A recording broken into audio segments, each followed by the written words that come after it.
What's up, everybody, and welcome to the Other Side of the Firewall podcast, where we talk about the latest and greatest in cybersecurity news, as well as we highlight those movers and shakers and glass ceiling breakers, those people of color who've made it to the other side of the proverbial firewall. My name is Ryan Williams, and today, as always, I'm joined by Shannon Tynes What's up? What's up? and LeVon Maynard. Welcome to the show. What's going on? So last week we were actually able to get the interview in there. So if you have not watched it yet, please tune in to Miss Hollins, V Sizzo, as well as several other. She's an entrepreneur. She's a business owner. She's one of the trailblazers when it comes to digital forensics, as well as cybersecurity. So check that one out. It was Wednesday's episode.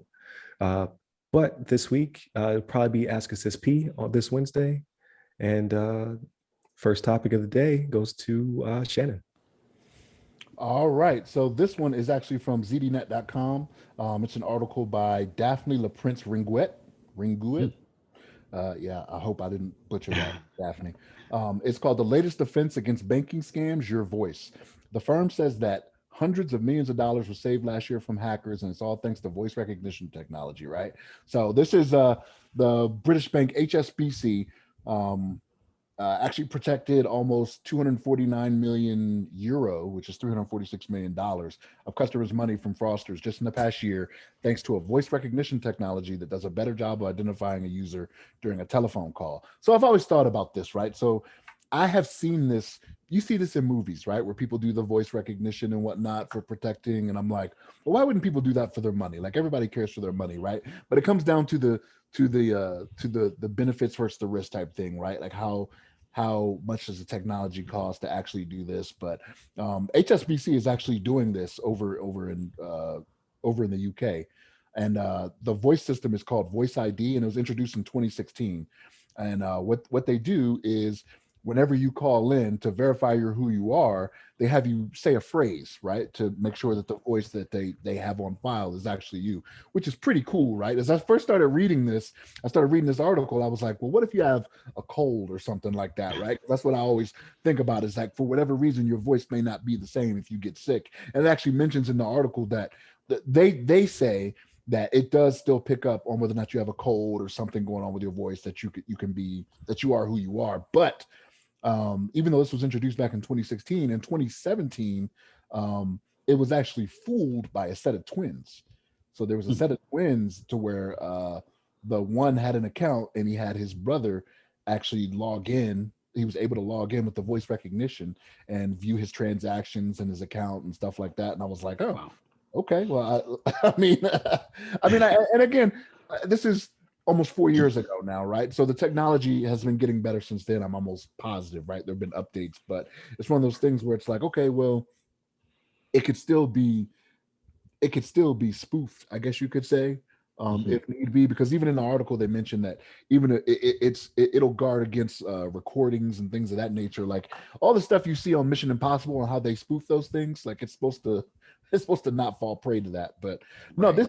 This is one of those things where, with everything that's going on in the world, this is it's one of those things. It's what you are, right? You know, it's always the what you have, what you know, what you are, right, to determine, accessibility when it comes to getting into different things. And this is one of those that's hard to fake. I'm not gonna say it's impossible to fake, because it was proven almost 4 years ago. But yeah, this is. I would like to see this more. I would like to see more of this, but I don't know how feasible it is, right? Like, how much is this voice ID system costing HSBC? You know what I mean? Like, they say they're saving all this money, but how much is it costing them to implement, to do all this? Because if you think about it, if they have access to all these things, if any type of biometric, if they have my fingerprint, my face, an iris scan, a voice ID, they should be protecting that information as well, right? And how well are they doing that?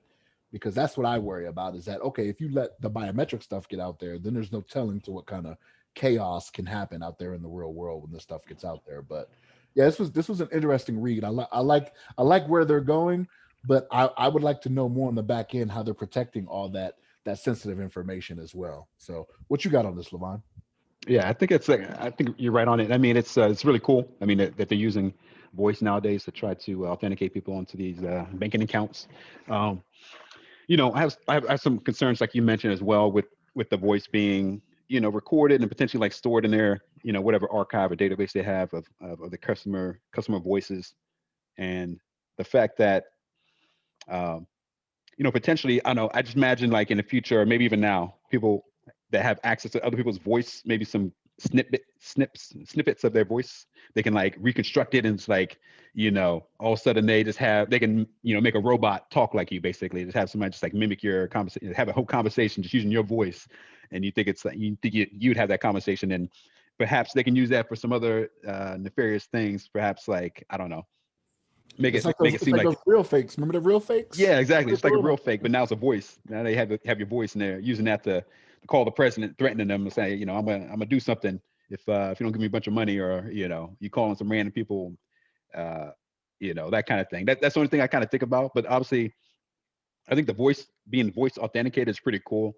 I like for them, and I don't know if you mentioned it before, but I don't think I saw it in the article offhand. But if they had like more than just the voice, maybe you have to enter in a code and then your voice is added to. Because, like you said, if you have like a twin brother or somebody that sounds exactly like you, and then just they're able to like reproduce your voice pretty accurately, then they're just logging into your bank account and just like, okay, I'll just withdraw $10 million and put it into my account now. Put it into this other offshore account in the Cayman Islands or whatever it is.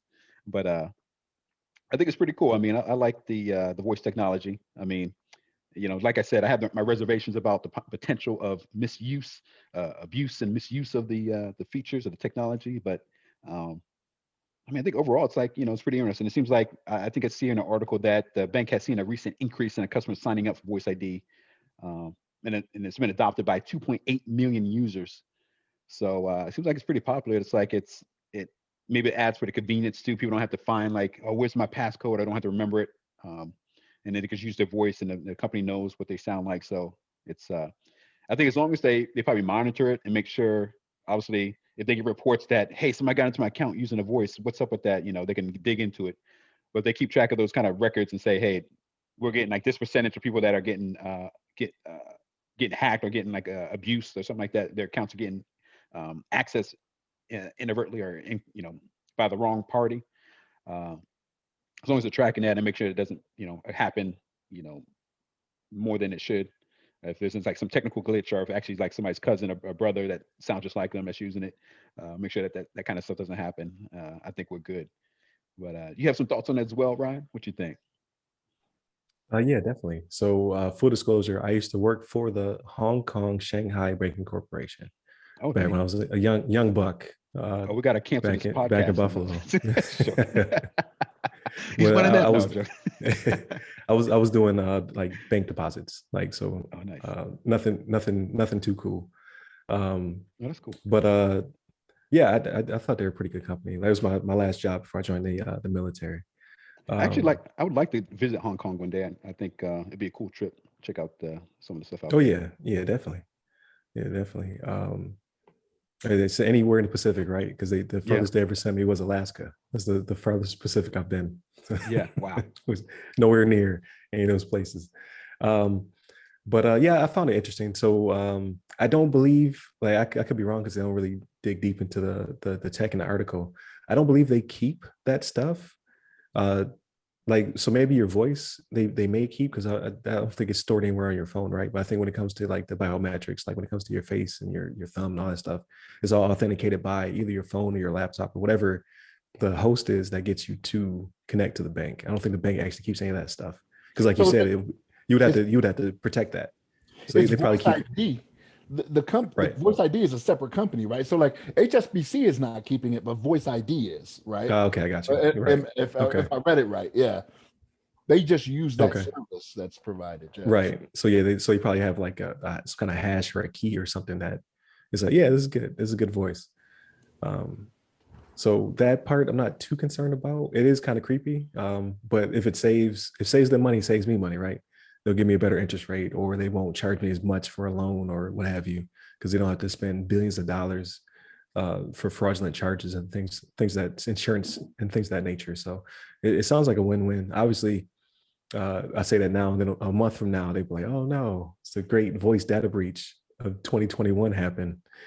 Um, but no, I think it's a good thing. So I think other banks are adopting this. Like, so I don't have HSBC for my banking, but I did call my bank a few days ago about a charge, and in the verification process, it did have me speak to authenticate who I was, and I was like, when did you ever get my voice? Like, when did that happen? Mm.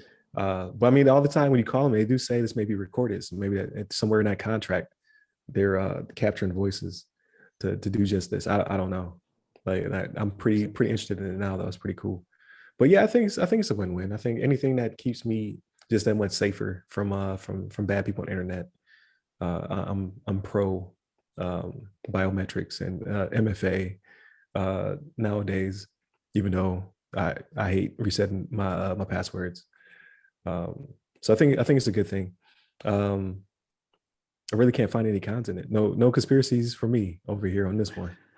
That's right. I'm a-okay. Like, that is kind of weird with the twin thing, but I guess if you are a genetic copy of somebody else, like Invincible, like who's the clone? I'll probably be super offensive to twins out there, but I'm not a twin, so That's right. and I don't know any.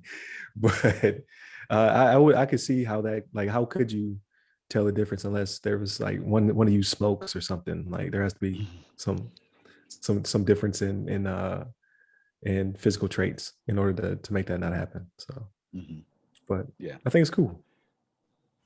So something that was kind of touched on in the article as well was like using other biometric features, right? So like you have, like I know with like iPhone, they do like the Face ID, right? Yeah. So you could use the Face ID that's on your phone, right, to log into different apps and whatnot. What's that to say?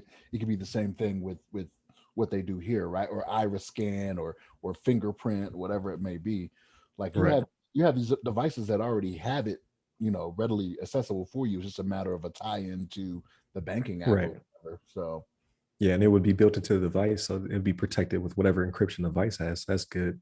And then whatever key or whatever is shared to that other system. So I think it's pretty cool. It reminds me of The Incredibles, like when she's trying to get into the vault to get to the suit, and it does the face scan, the iris scan, it does her voice too. So I'd be down for it. Yeah. Yeah, I think as you mentioned it, I think my bank account or banking company has some sort of voice thing as well. But I haven't called them in a while, so I haven't like used it recently. But um, I have coworkers that use the same banking system, and they told me about it, and I was like, oh, that's interesting. So they use some sort of voice identification, but I haven't dug into it. But I think it seems like it's becoming more popular if it hasn't already Yeah. become like a kind of a regular thing amongst a lot of banking companies. But I think it's cool. I think they, as technology improves, that things like this should help, secure and as well as make things easier for people to access.